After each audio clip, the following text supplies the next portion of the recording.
Today is December 6, 2021. My name is Luciana Spraker. I'm the director of the City of Savannah's Municipal Archives, and I'm with Chris Morrill, former Assistant City Manager for the City of Savannah. We are conducting this interview via Zoom, and I'm in the Savannah in City Hall, and Mr. Morrill is in his office in Chicago. So thank you for joining me today, Mr. Morrill. We're going to start off with some background questions, then talk about your time and service with us here at the City of Savannah. So let's start off with, what is your full name? Sure, it's Christopher Morrill. And when and where were you born? I was born in Southbridge, Massachusetts in 1962. Tell us a little bit about growing up and where you spent most of your childhood. Most of my childhood was spent in Massachusetts. So I grew up in Southbridge, where my dad was chairman of the town council. That's how I got interested in local government. And then stayed in Massachusetts for college, and then came down to Chapel Hill for my MPA, and that's what got me down to the South. Okay, so you kind of hit a couple of my questions there. Oh, sorry, go ahead. No, that's okay. That's the way this works. So tell us then about your undergrad degree. What was that in? And then sort of your path as you proceeded into public service.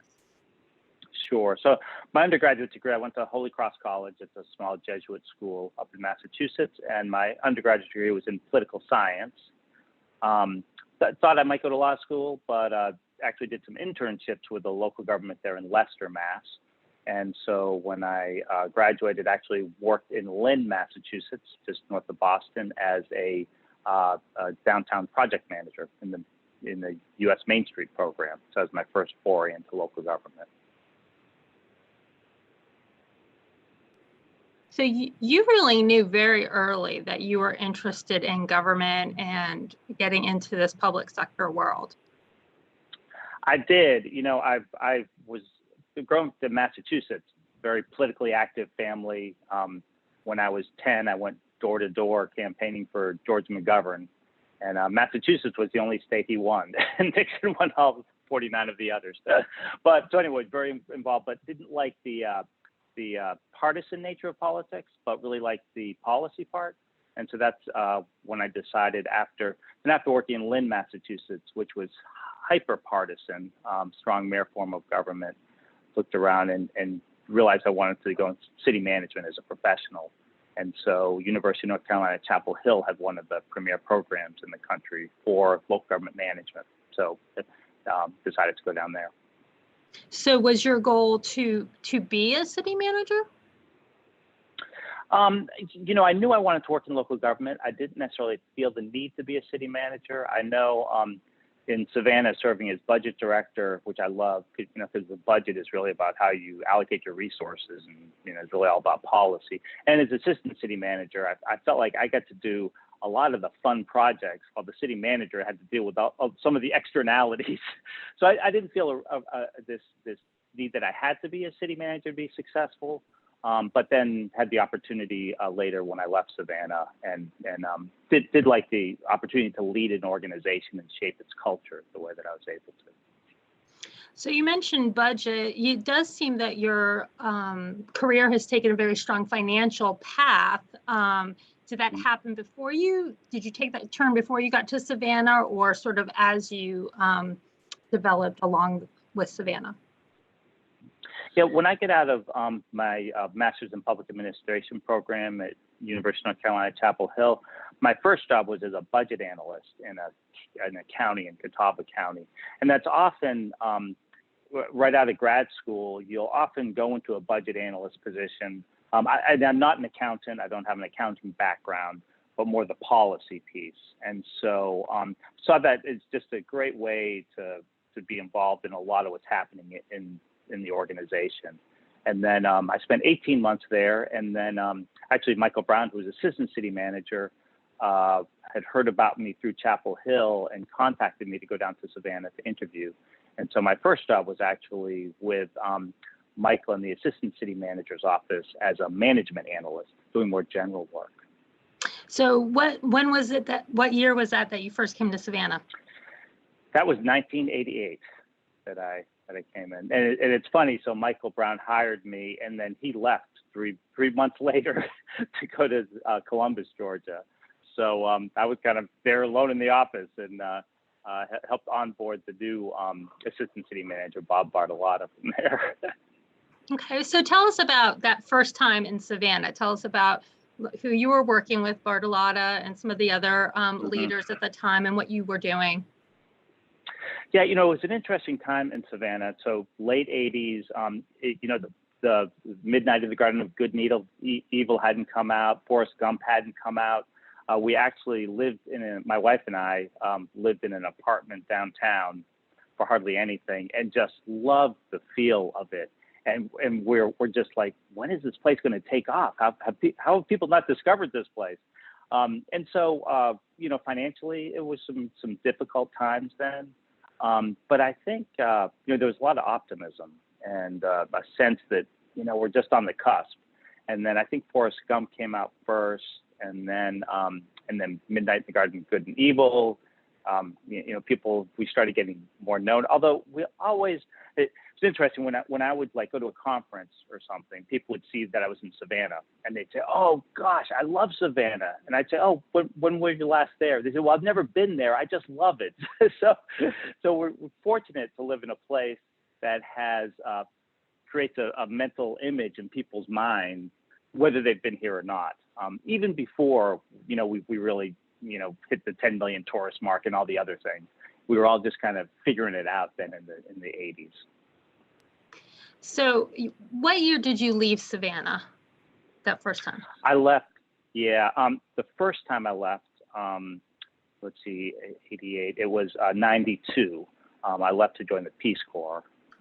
So from the assistant manager's office, Bob Bartolotta actually took a risk on me. I was 28 years old when he appointed me budget director and did that for a couple of years. And then as I'm hitting 30, not sure what I want to do the rest of my life. And so my wife and I thought, well, what's something we've always wanted to do before we buy a house and, get a dog and have kids? And it was Peace Corps. The Soviet Union had just broken up, and they actually needed people with local government experience. So we applied. She's a librarian. We applied and were accepted almost immediately.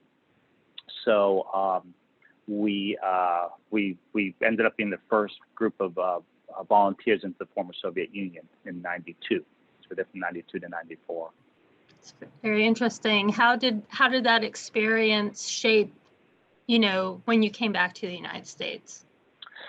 Yeah, it was extremely difficult because the whole system had broken down, and you hear about food lines, and we were in all of those. Really, really difficult. But first time the country had been independent in generations, and so there was a sense of optimism. We were in a city on the Polish border, a city of about 1 million people. Beautiful city, but it only had water 6 hours a day, and the rest of the time it get diverted to the factory. So hard time, but the mayor there was interested in reform, and so we were able to do some good work. And as we're getting near to the end of our service, it happened that I was able to put together a study tour of Ukrainian local government leaders to go to the U.S. Savannah was one of their stops, and while this is before the internet really had taken off much, and so they'd stopped in Savannah, and it ended up that the person who had replaced me as budget director was leaving. So the deputy mayor called when he got back, said, "Hey, Chris, Savannah needs a budget director again. They want you to come back." And so I ended up coming back to Savannah. And I have to say that experience, serving in a government that was set up to control and to monitor rather than to serve people, I think probably recommitted me to what government could do when it's really there to serve and to improve the community and to help people through equity in a range of things. So I came back to Savannah as budget director then for I think 5 years before I left again for a couple of years. So before we get into that second round, before you went into the Peace Corps, you were serving under very long-term city manager and mayor. So Mayor Rasakis and City Manager Mendonza. Can you speak a little bit about them and what that sort of climate was at that time? Sure. Yeah, it was interesting because getting involved nationally in the local government profession and in budgeting through International City Managers Association and stuff, Savannah had a wonderful reputation because of Don Mendonza. He was considered a leader in professional local government management. His background was planning. He had a very strong planning approach to things. He could be challenging to work for, pretty demanding. I remember some nights being there at 3 a.m. trying to work on the budget because he had another idea. But so committed to getting things done and so committed to the community. And he with John Rousakis, who just really inspirational. He was that generation of mayor, I think, like Joe Riley in Charleston, and there were others like White in Boston who really represented the community nationally, and so they're both wonderful to work for. And so early in my career, it was such an opportunity to work with such strong leaders, not just locally but really nationally also. Okay, so you come back. What year did you come back then from Russia? So I came back in '94. Came back as budget director again. So I came back in '94, and it was just completing, I think, Susan Weiner's time as mayor. I had left just a few months into her term, and then came back, to finish it up before Floyd Adams was elected. So now you're seeing Savannah's changing then. So there's big changes then in leadership and sort of tourism and stuff. So how is it different now?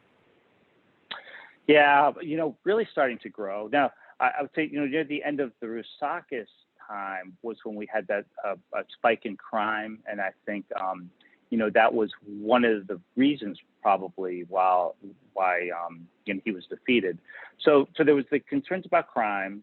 Our poverty rate was still high, but we were really, I think Savannah was on the forefront of really looking at how a local government could help address generational poverty and start working toward that. So especially when Floyd Adams came in, and then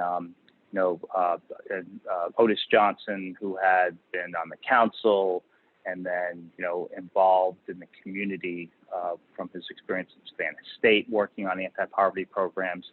So there was a lot happening there, as well as the chamber and the business community working on building tourism and attracting new business. And Savannah was starting to get discovered too. So so there's lots of different moving pieces because there are lots of challenges still for a community like Savannah. But I think Floyd Adams being elected was kind of a watershed also. It was the first African-American mayor, roots in the community, had been on the council, and I think was able to bring back some of the Rousakis programs and focus on some of those issues like poverty that were so critical. Okay. And what was you're back to being budget director? Did you stay in that role that whole 5 years? I did. Yep. So I stayed in there that 5 years, and then because of my experience internationally, I had actually run into some of the from U.S. Agency for International Development contractors and things. It just happened that South Africa, post-apartheid, a very progressive constitution where local government was actually co-equal. They had spheres of government with provincial and national, with its own revenue sources and duties. And so I got contacted by one of those Research Triangle Institute, a nonprofit that provides consulting through USAID. The Minister of Finance in South Africa really wanted to build a strong local government finance system because he felt that was the best way. Under apartheid, 80% of the population had no water, sewer, electricity.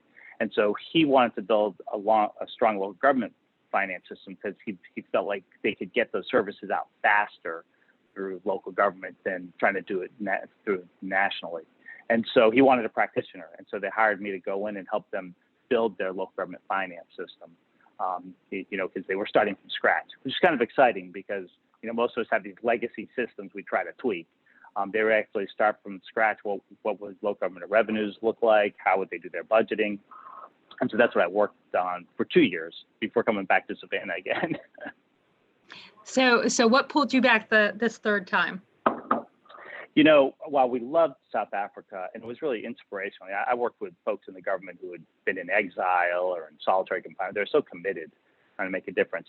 But our son moved there with us, and he was getting ready to start kindergarten, and we just felt like, it would be good for us to get back home. And, we missed our friends in Savannah. And so when the assistant city manager position came open, I got contacted by Michael Brown, who was manager by that point, and applied for that. And so we're thrilled to get back into Savannah. We had kept our house and everything because we always thought we would come back at some point.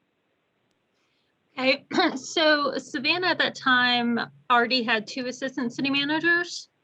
Were we in that system? Yeah. Okay, so talk about the role that your assistant city manager, what did you oversee?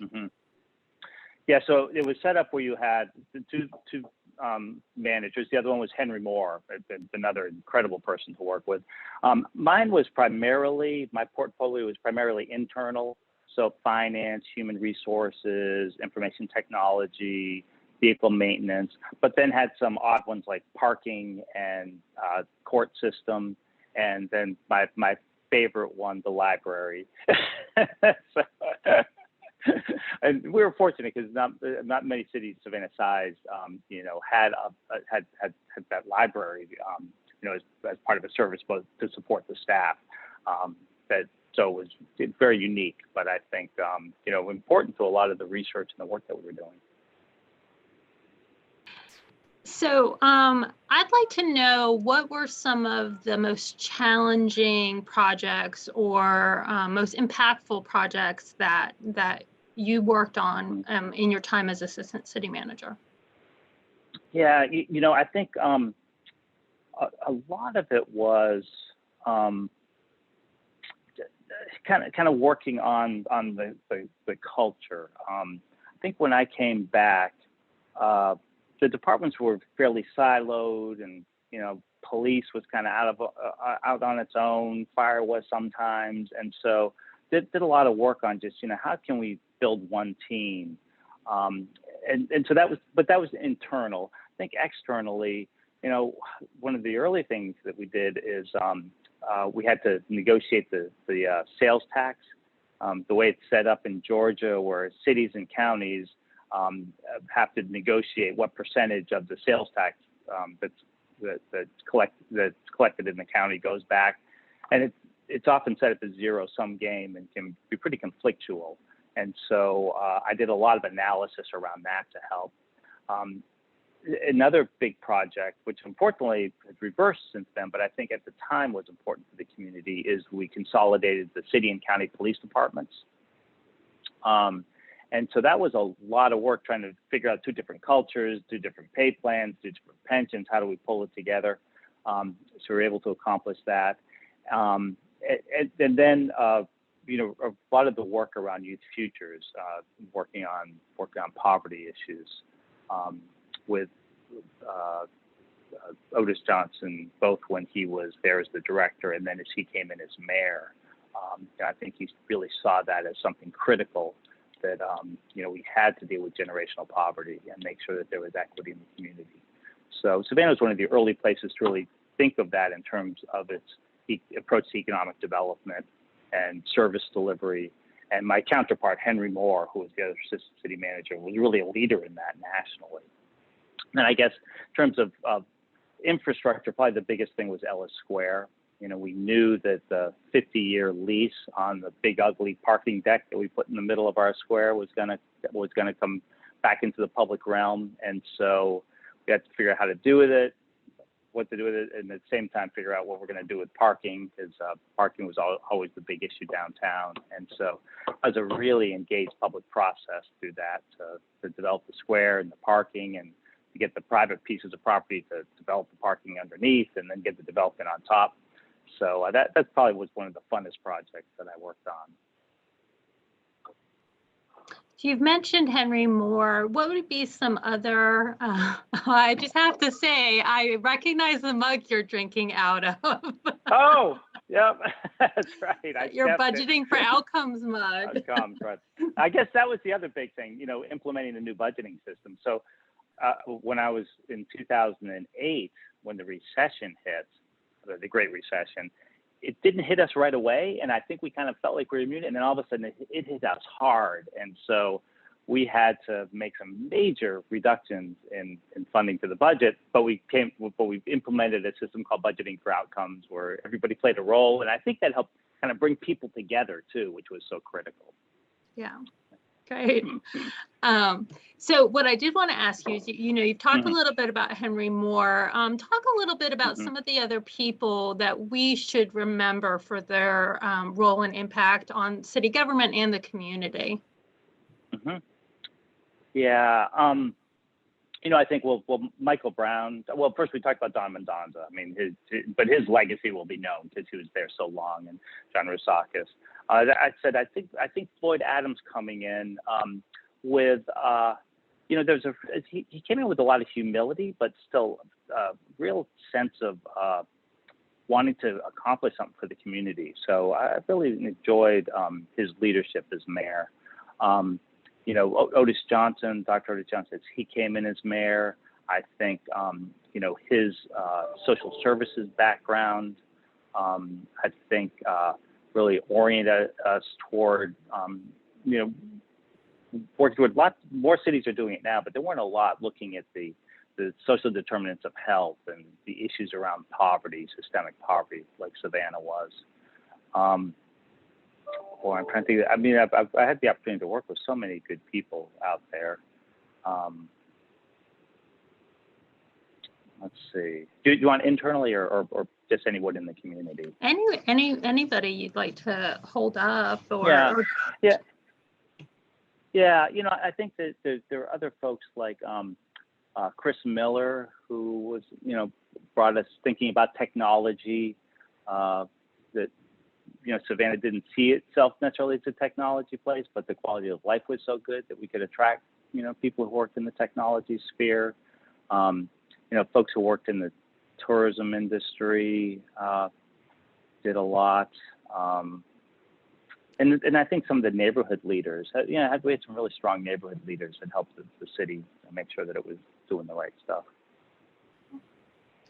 So now, let me skip that question. I'll go back to them. What pulled you away from Savannah? So I had been assistant manager for 10 years, and really, really enjoyed it. And working with Michael Brown was great. Having known him from when I first started there, he was one of the hardest working people you'd ever met, and it's hard to find anybody more committed to the community. I think I wasn't really looking for a position, but Roanoke, Virginia, where I ended up, it's a city of about 100,000, and the recruiter called me and said, Chris, I know you love Savannah, and it's a beautiful place. Roanoke's beautiful too. It's just the mountains rather than coastal, and just come up and give it a try. And so I went up and interviewed, and it just happened that Michael Brown, who got his master's at University of Virginia, was familiar with Roanoke, and so we had a good enough relationship that I could talk to him about it, and it was just a community that had incredible potential, and it felt a little bit like Savannah in '88 when I first got there, where it had its potential, but it didn't realize it. But I used to joke where Savannah would always say they wish they were Charleston, which is not a great way to build community pride. So Roanoke always wished it was Asheville, and so realized a lot of the lessons I learned and what I saw in Savannah, if we could apply it to Roanoke, we could build up that community.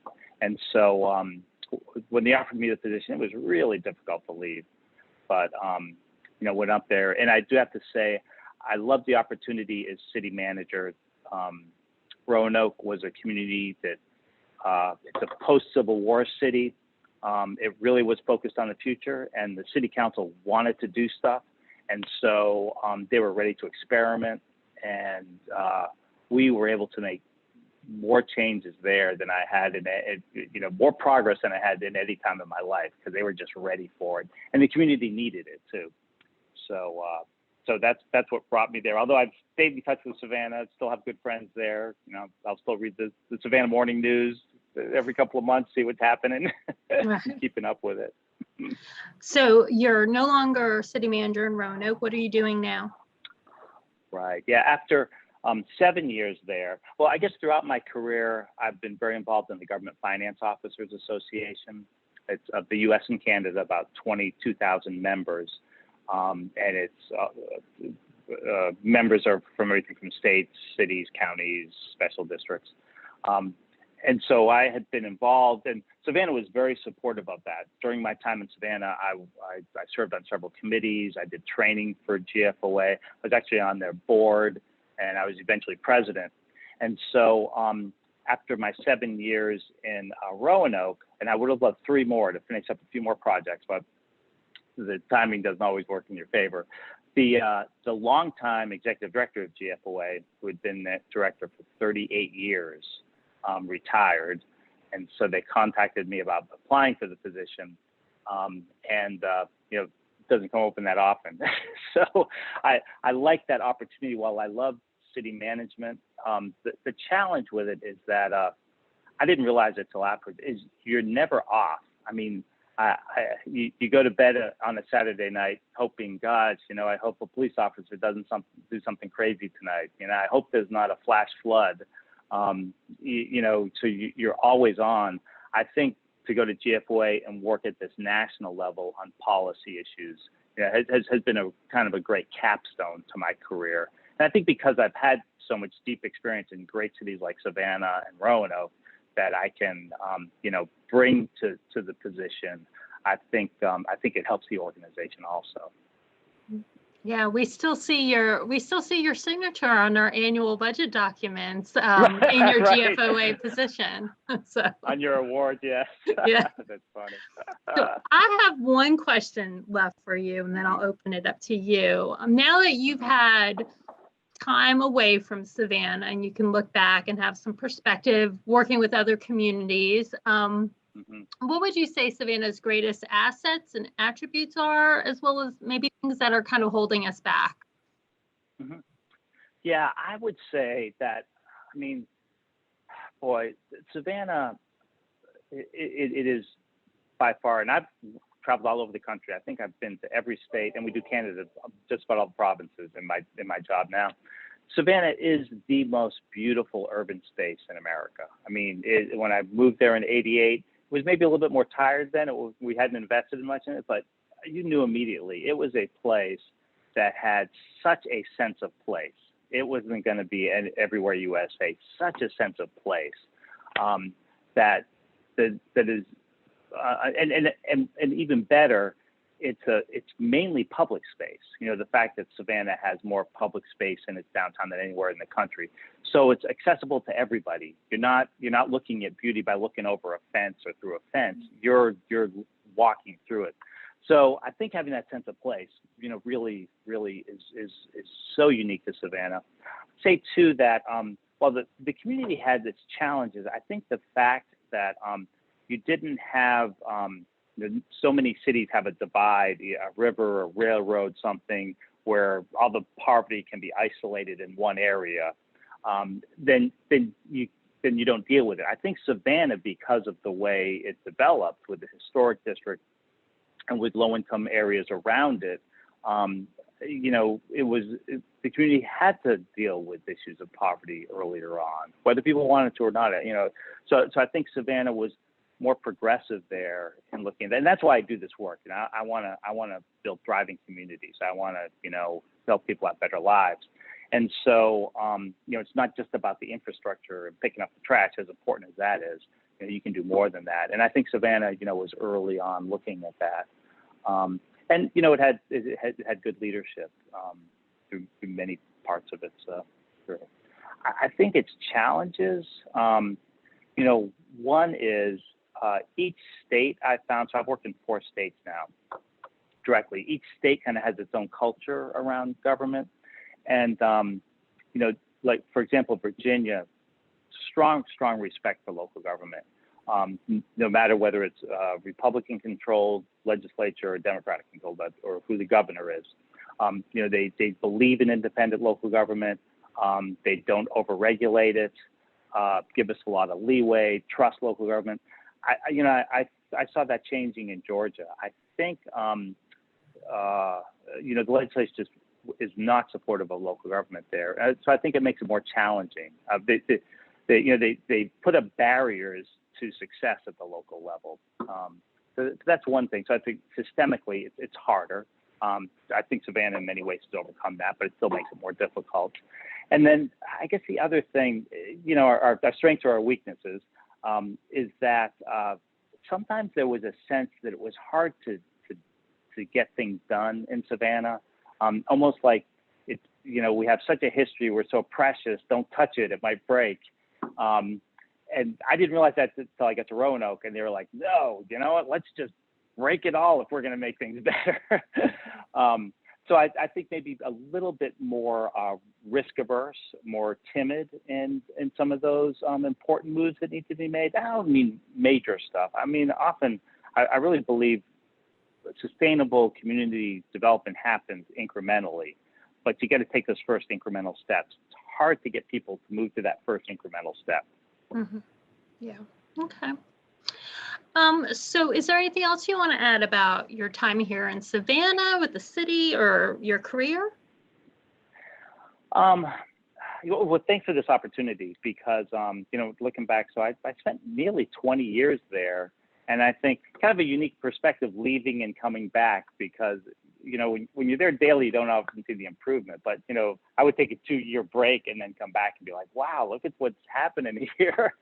And so, yeah, so Savannah, I mean, is such a special place.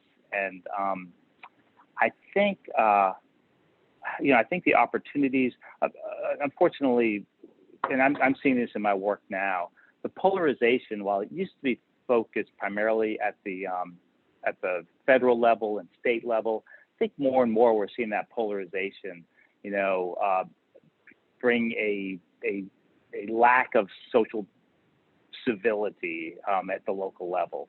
And so, you know, I think that's a challenge for governments everywhere. And I think, you know, Savannah, I saw that happening a little earlier. And so, you know, it's critical that people keep that civility and, you know, be able to have those hard conversations with respect for each other. And, you know, there's some big challenges that communities have around, you know, no fault of their own, but with climate change and the opioid crisis, and people, government can't solve it by itself. They have to have, you know, they need to really develop collaborative leadership skills working across jurisdictions and sectors. And the Georgia system isn't necessarily set up for people to want to work together regionally. So you have to break through that and do it on your own. And so I think that's going to be a challenge, I think, for Savannah going forward. Can you really build regional leadership around those big issues like generational poverty and you know, poor health outcomes and climate change? But I am hopeful, because I've seen Savannah, you know, have so much successes in the past dealing with some difficult issues. Yeah. Well, I appreciate this, and I appreciate you choosing Savannah 3 times. Maybe you'll Right. choose us again. Right. But thank you for sitting with us today and sharing your thoughts and your history with us very much. Happy to do it. Happy to do it.